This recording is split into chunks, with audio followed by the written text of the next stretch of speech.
Cerita asal-usul Danau Tes yang membahas tentang asal mula terbentuknya Danau Tes yang berasal dari cerita rakyat Bengkulu. Cerita ini membahas tentang seorang sakti bernama Silidapahit yang setiap ucapannya selalu menjadi kenyataan. Dalam cerita tersebut, Silidapahit ingin membuka lahan persawahan baru dengan cara mencangkul tanah lalu membuangnya ke sungai air Ketahun. Namun, para tokoh adat khawatir tindakan itu akan menyebabkan banjir dan menenggelamkan kampung mereka. Karena itu, mereka mencoba menghentikannya dengan memberi kabar bahwa anaknya telah meninggal dunia.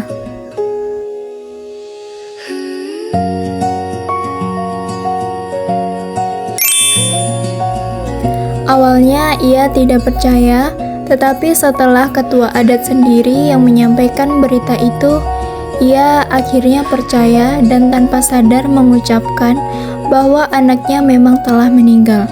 Karena kesaktiannya, ucapan tersebut benar-benar menjadi kenyataan, sehingga anaknya benar-benar meninggal. Setelah mengetahui hal tersebut, Silidapahit merasa sangat marah dan kecewa. Ia terus mencangkul tanah dan membuangnya ke sungai hingga aliran sungai air Ketahun terbendung. Dari situlah akhirnya terbentuk sebuah danau yang kemudian dinamakan Danau Tes.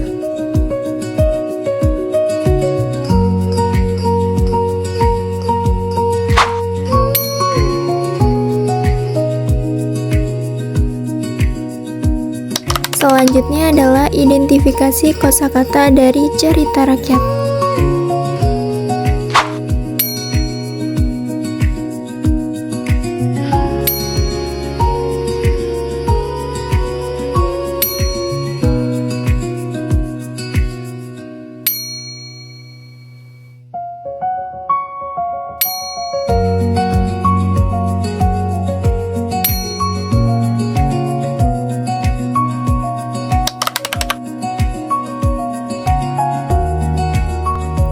Scaffolding yang pertama yaitu membaca cerita secara keseluruhan.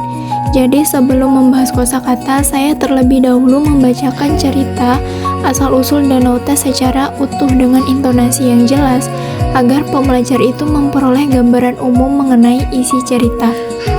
Lalu setelah itu saya akan menanyakan pemahaman awal mereka, misalnya siapa tokoh utama dalam cerita ini dan apa yang terjadi pada akhir cerita. Langkah ini bertujuan membantu pembelajar memahami konteks cerita sebelum mempelajari kosakata yang lebih sulit. Scaffolding yang kedua yaitu menjelaskan kosakata sulit secara bertahap. Setelah membaca cerita, saya akan menjelaskan kosakata yang terdapat dalam tabel satu persatu menggunakan bahasa Indonesia yang sederhana, baik menggunakan gambar, gerakan, dan contoh kalimat agar maknanya itu lebih mudah dipahami.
Scaffolding yang ketiga yaitu membaca cerita bertahap dengan menghubungkan kosakata ke konteks. Jadi, setelah seluruh kosakata dijelaskan, saya akan mengajak pembelajar untuk membaca kembali cerita secara bertahap, paragraf demi paragraf.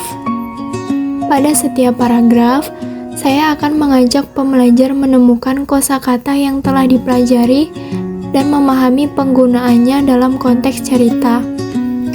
Misalnya, ketika menemukan kata bermusyawarah, saya bertanya, siapa yang bermusyawarah dalam cerita ini? Ketika menemukan kata utusan, saya bertanya, mengapa ketua adat mengirim utusan?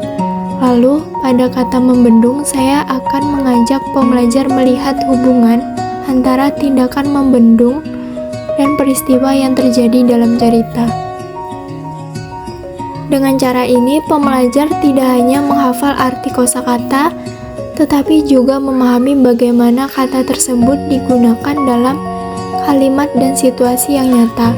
Jika masih ada kosakata yang belum dipahami, saya akan kembali memberikan penjelasan sederhana dengan gambar ataupun contoh kalimat tambahan sebagai bantuan. Scaffolding yang keempat yaitu tanya jawab untuk memperkuat pemahaman kosakata.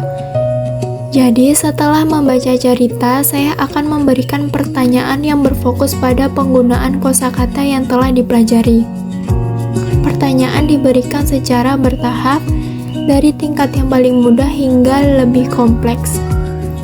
Misalnya, saya bertanya, siapa yang menjadi utusan dalam cerita? Mengapa masyarakat melakukan musyawarah? Atau apa yang terjadi setelah sungai tersumbat?